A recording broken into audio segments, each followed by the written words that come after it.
Tanzania just hit a major trade milestone and barely anyone's talking about it. Sugar production is rising fast, and the government says that they'll be self-sufficient by 2027. This is a country that used to import over 300,000 tons a year, I must add, right? And now they're closing that gap fast. They've already hit 460,000 tons locally. And while they haven't tipped into full surplus yet, they're aiming to export within 2 years. And sugar's just the start. Tanzania is making serious progress. Fertiliser plants are scaling, hydropower grids are expanding, and billions of dollars in development funding are flowing in from China, Saudi Arabia, Afrexim Bank, and the World Bank.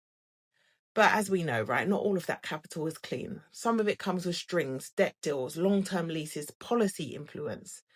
So yes, the ambition is clear, but at what cost? And this is where I start to feel conflicted, right? Because it feels like there's kind of a split screen playing out in Tanzania. On one side, they've got all of these huge economic wins. And on the other, everyday Tanzanians are still struggling with prices, with pressure, with fear. Some are calling President Samia a dictator, saying that if you speak out against her and her regime, you get blacklisted. Some people are saying that people have disappeared.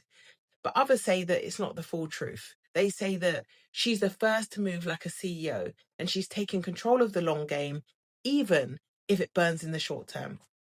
So is this short-term pain for long-term gain, or just pain dressed up as progress?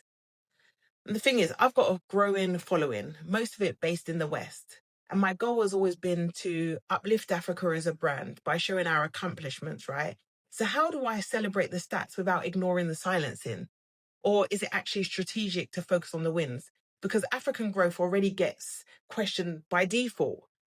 And deeper still, when people with platforms like mine call out the cracks too early, like, are we implicit in waving the red flags for foreign powers, inviting them to swoop in the name of safety and seize control?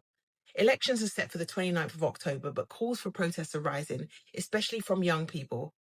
It doesn't seem like it's just noise online anymore. Organisers say that rural areas are mobilising too.